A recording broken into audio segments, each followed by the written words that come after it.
Next next question potential divider के ऊपर है। तो पहले ये क्वेश्चन देखते हैं। इसमें कह रहा है this diagram shows a potential divider connected to two volt meters P and Q. ये वोल्ट मीटर पी है, वोल्ट मीटर क्यू है।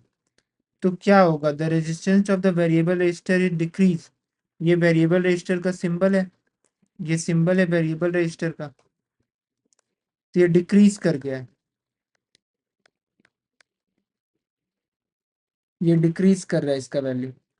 तो पहले हम देखते हैं पोटेंशियल डिवाइडर का कॉन्सेप्ट पढ़ते हैं, फिर इस क्वेश्चन पे आते हैं, फिर ये क्वेश्चन और इजी हो जाएगा।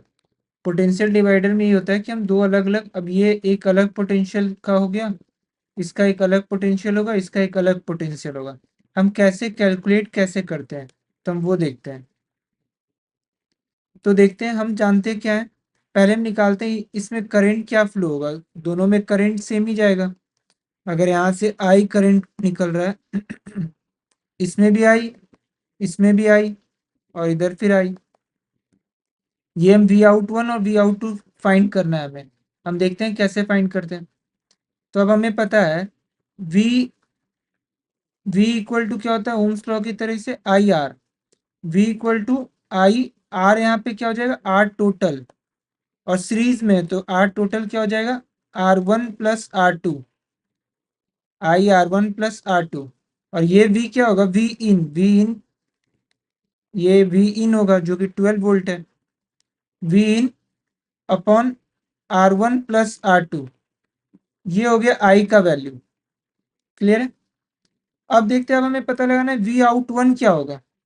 तो सिंपल है, वी आउट वन क्या हो जाएगा आई और R one. V out one Ohm's law के हिसाब से ही होगा, V out one equal to I R one. तो वी आउट वन क्या हो जाएगा, आई का वैल्यू क्या है, अब आई का वैल्यू यहाँ से सब्सटीट्यूट कर देते हैं। तो V in upon R one plus R two times R one. तो अगर हम इसे और अच्छे से सॉल्व करें तो ये क्या आ जाएगा, ये हम इधर ले आते हैं, V out one upon V in equal to R one upon R one plus R two, ये हो जाएगा। क्लियर है? Next similarly V out two क्या हो जाएगा, एक second. Similarly V out two क्या हो जाएगा, इसी पैटर्न पे अगर यहाँ पे इधर वी इन मल्टीप्लाई कर दिए, आर वन पे जगह पे बस क्या हो जाएगा आर टू, और नीचे ऐसे ही रहेगा R one plus R two. Clear है? अभी सॉल्व करते हैं हम लोग। अब देखते हैं ये क्वेश्चन। अब क्या कह रहा है, potential divider connected to 2 volt meter P and Q. यहाँ पे सीधे आते हैं, the resistance of the variable resistor is decrease. इसका रेजिस्टेंस डिक्रीज हो रहा है।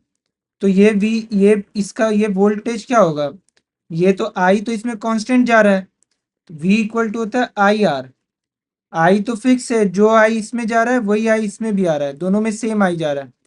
आर डिक्रीज कर रहा है, आर डिक्रीज करेगा तो वोल्टेज डिक्रीज कर जाएगा, तो मतलब वीपी डिक्रीज करेगा। तो यहाँ पे डिक्रीज का दो ऑप्शन है, तो वीपी डिक्रीज करेगा, लेकिन वी ओवरऑल वी क्या है, वी कांस्टेंट है। वो क्या होगा वीपी प्लस वी क्यू। अगर वीपी डिक्रीज करेगा तो वी क्यू को इंक्रीज होना होगा, तब जाके ये वी कांस्टेंट होगा। तो ये हो जाएगा बी ऑप्शन, डिक्रीज इंक्रीज। अब नेक्स्ट देखते हैं सेम पैटर्न पे question. This diagram shows 2 volt meter P and Q connected to a potential divider.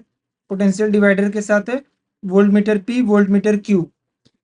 The sliding connection at point X is move toward the top of the diagram. मतलब ये अब यहाँ से top, यहाँ पे पहुंच जा रहा है, मूव कर जा रहा है स्लाइडिंग। तो हम पढ़े थे, हम क्या पढ़ते, रेजिस्टेंस क्या चीज पे डिपेंड करता है, R equal to rho L by A. तो एल लेंथ जितना इंक्रीज करोगे रेजिस्टेंस उतना इंक्रीज करेगा, लेंथ डिक्रीज करोगे रेजिस्टेंस डिक्रीज करेगा। तो यहाँ पे आप लेंथ, हम लोग लेंथ डिक्रीज कर रहे हैं तो रेजिस्टेंस डिक्रीज करेगा, और रेजिस्टेंस जैसे डिक्रीज करेगा ये वीपी बढ़ जाएगा, VP equal to I R. ये वीपी घट जाएगा, सॉरी, आर डिक्रीज किया तो वीपी भी डिक्रीज कर जाएगा। तो वीपी डिक्रीज करेगा तो ऑटोमेटिक सी बात है वीक्यू इंक्रीज करेगा, क्योंकि overall VP plus VQ V के बराबर होना चाहिए, जो यहाँ पे वी है इस वी के बराबर होना चाहिए। तो वीपी अगर हम डिक्रीज करें तो वीक्यू को इंक्रीज करना पड़ेगा, इसका भी बी होगा। क्लियर है?